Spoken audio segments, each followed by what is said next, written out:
Assalamualaikum warahmatullahi wabarakatuh. Perkenalkan, nama saya Nanda Altifah dari kelas 11 PPLG 3. Jadi di sini saya akan memvideokan tentang resensi buku novel yang telah saya baca. Kita mulai dari identitas bukunya terlebih dahulu. Judul bukunya yaitu Tak Masalah Menjadi Yang Berbeda atau It's Okay You Just Different. Penulisnya itu Kim Do-eun. Penerbitnya adalah Gramedia Pustaka Utama pada tahun terbitnya itu 2018 dan jumlah halamannya berjumlah 240 halaman. Kita lanjut ke identitas bukunya, identitas penulisnya. Jadi Kim Do-eun ini adalah seorang penulis yang berasal dari Korea Selatan. Ia banyak sekali menghasilkan karya-karya yang menginspirasi. Ia juga banyak sekali menulis karya-karya yang menekankan pada menghargai perbedaan dan memupuk rasa percaya diri, khususnya bagi kalangan anak-anak dan remaja yang memiliki kepercayaan diri yang kurang. Kita lanjut ke sinopsis bukunya. Nah, di buku ini, Kim Do-eun itu mengajak para pembaca untuk menerima dan menghargai perbedaan yang dimiliki oleh setiap individu. Kim Do-eun juga berpesan kayak tidak ada satupun manusia yang sama di dunia ini, baik dalam cara berpikir, bertindak, dan dalam menjalani hidup. Nah, di bab ini penulis mulai menggambarkan tokoh-tokoh yang menginspirasi. Terus, penulis juga menggambarkan bagaimana perasaan berbeda ini banyak sekali dipandang negatif oleh para masyarakat. Padahal, kekurangan atau perbedaan itu sendiri bisa menjadi salah satu kekuatan dalam diri kita sendiri.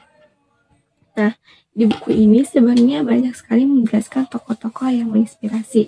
Cuman di sini saya bakal menjelaskan satu tokoh yang menurut saya menarik dan mudah dimengerti atau gampang nempel di otak, yaitu Thomas Edison.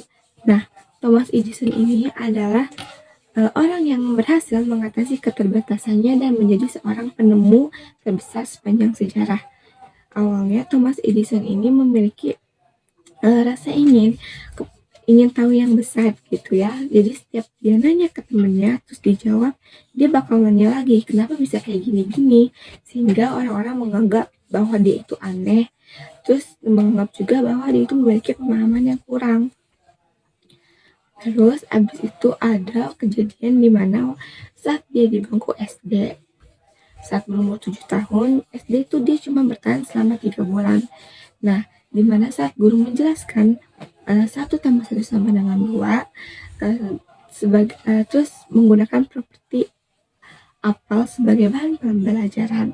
Nah, si gurunya ini menaruh 1 apel di atas meja, lalu menambah 1 apel lagi di atas meja, sehingga bisa menyimpulkan dong 1 tambah 1 itu sama dengan 2. Nah, orang-orang lain tuh atau anak-anak yang lain tuh ngerti apa yang dijelasin sama gurunya, tapi berbeda sama Edison ini.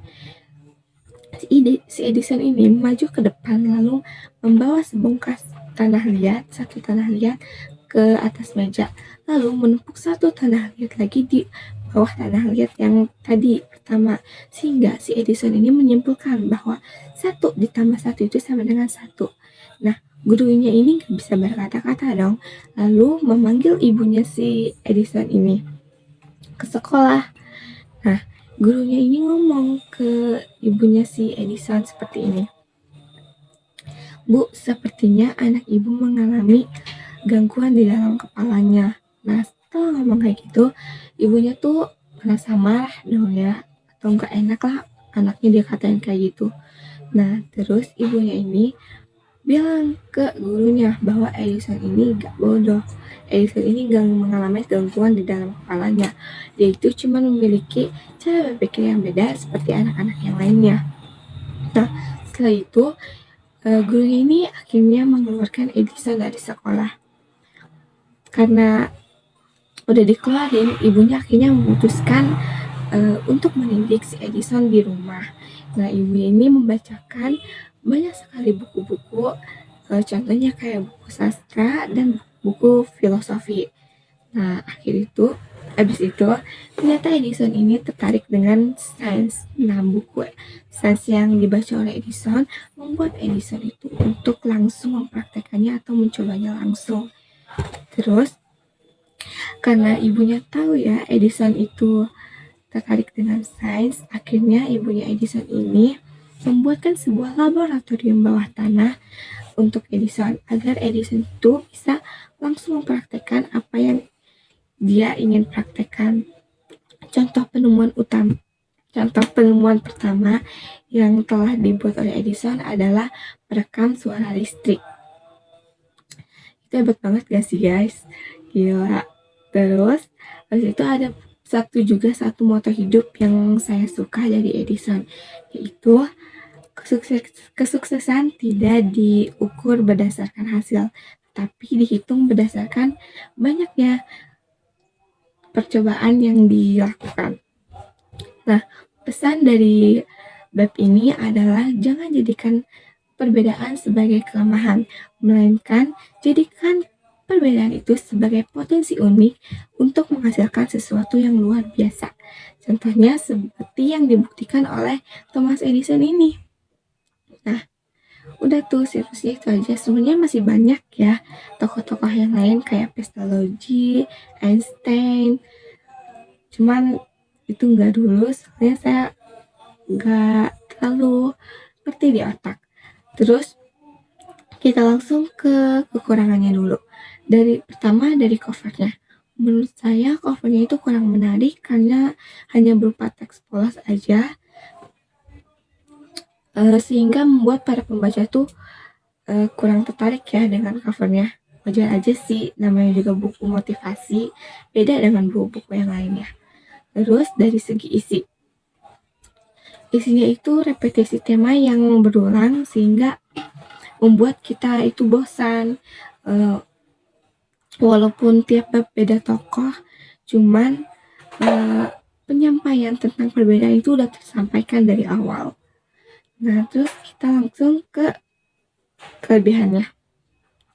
Pertama, menurut saya kelebihannya itu banyak sekali ya. Kata-kata yang menginspirasi atau tokoh-tokoh yang menginspirasi buat kita. Terus yang kedua, kelebihannya itu dari segi bahasa gampang dimengerti, jadi cocok buat kalangan anak-anak dan remaja. Terus udah sekian dari itu saja dari saya. Kita ke penutupnya. Menurut saya buku ini tuh cocok banget ya buat kalangan anak-anak sama remaja. Terus buku ini juga menginspirasi banget buat kita, khususnya buat orang-orang yang nggak percaya diri sama apa ya, perbedaan yang kita miliki. Sekian dari saya. Wassalamualaikum warahmatullahi wabarakatuh.